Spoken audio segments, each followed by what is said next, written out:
जय हिंद।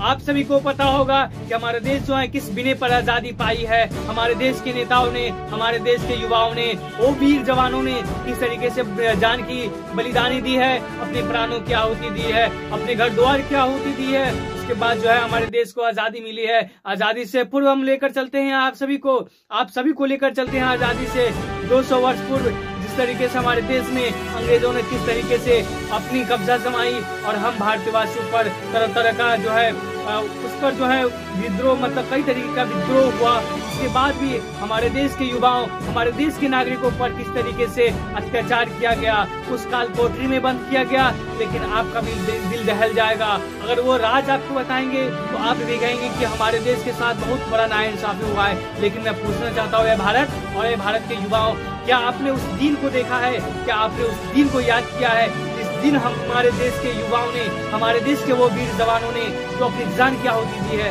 अपनी जान की बलिदानी दी है? आप भूल चुके हैं कि आपको आजादी कैसे मिली है। आप ये भूल चुके हैं कि आपको आजादी कैसी मिली है। आप जो सूखी नींद ले रहे हैं और सूखी हुई खाने खा रहे हैं, आप जो एकदम सूखी जिंदगी गुजार रहे हैं, ये जिंदगी किसकी देन है? हम भारतीयों को सोचना चाहिए। और हम भारतीय जो है हर साल जो है 2 तरीके की जश्न मनाते आ रहे हैं। एक तो 15 अगस्त और एक 26 जनवरी बड़े ही शान से मनाते हैं। और ये शान से मनाने का श्रेय जो है किसे जाता है? हम सबको इसको याद करना चाहिए। बड़े ही शान से हम लोग इस दिन को मनाते आ रहे हैं। 26 जनवरी गणतंत्र दिवस और 15 अगस्त स्वतंत्र दिवस के रूप में हर साल हम मनाते आ रहे हैं। कभी आपने सोचा है कि यह आजादी और यह दिन जो हम मना रहे हैं ये किस बिने पर मिला है? कितनी माताओं ने अपनी जान की बलिदानी दी है, कितनी बहनों ने अपनी सुहाग की बलिदानी दी है, कितनी भाई के बहन से जुदा कर दिए, कितनी बच्चे को अपने पिता से जुदा कर दिए,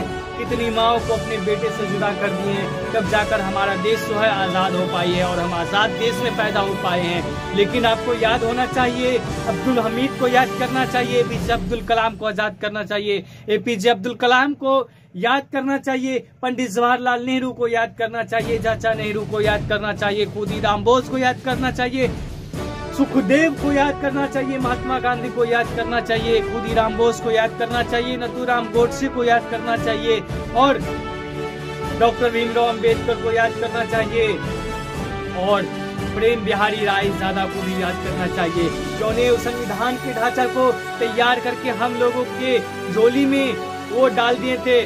उसके बाद जो हम स्वतंत्र देश के नींव रखी गई और हम उस स्वतंत्र देश के दायरे में आते हैं, उस संविधान के दायरे में आते हैं। लेकिन ये सभी हम सभी ने भूल चुके हैं और हम सबको दिलों में एक ही बात चलता है, जो न जाने कैसी बातें हम लोगों के जहनों में चल रही है और एक दूसरे समुदाय को साफ तौर पर नीचे दिखाने की कोशिश करते हैं, टारगेट करने की कोशिश करते हैं।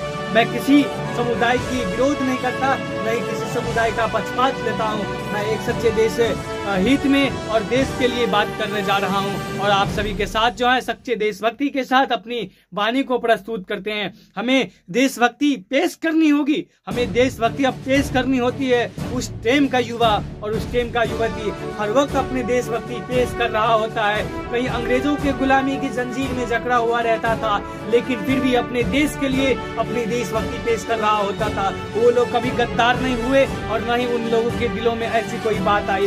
वो लोग अपनी जान की बलिदानी दे दी लेकिन अपने सिर को नहीं झुकाए। लेकिन आज के युवा चंद पैसों के लिए, चंद नेताओं जो है अपने कुर्सी के लिए देश का मान मर्यादा को भूल चुके होते हैं, देश की वो शान शौकत को भूल चुके होते हैं। लेकिन आज की युवाओं के दिल में एक ही बात है, पैसे और पैसे। लेकिन उस दौर की युवाओं के दिल में एक ही बात चलती थी, सरफरोशी की तमन्ना अब हमारे दिल में है, देखना है जोर कितना बाजुए का दिल में है। उस दौर की युवा जो है दिल में एक ही नारा लेकर चलते थे, इनकलाब जिंदाबाद, सरफरोशी की तमन्ना अब हमारे दिल में है। लेकिन अब की युवा के दिलों में बस एक ही बात चलती है, जो एक दूसरे समुदाय को टारगेट करो। लेकिन मैं पूछना चाहता हूँ, भारत के युवाओं, भारत के पब्लिकों और भारत के होनहार बच्चों, क्या आपको पता है कि आपको आजादी किस बिने पर मिली है? हमारा देश जो है किस तरीके से आजाद हुआ है और हमें आजादी की किस तरीके से जो है नींव रखी गई थी और हम आजादी किस बिने पर मनाते हैं। लेकिन ये सभी आप भूल चुके हैं। लेकिन एक दूसरे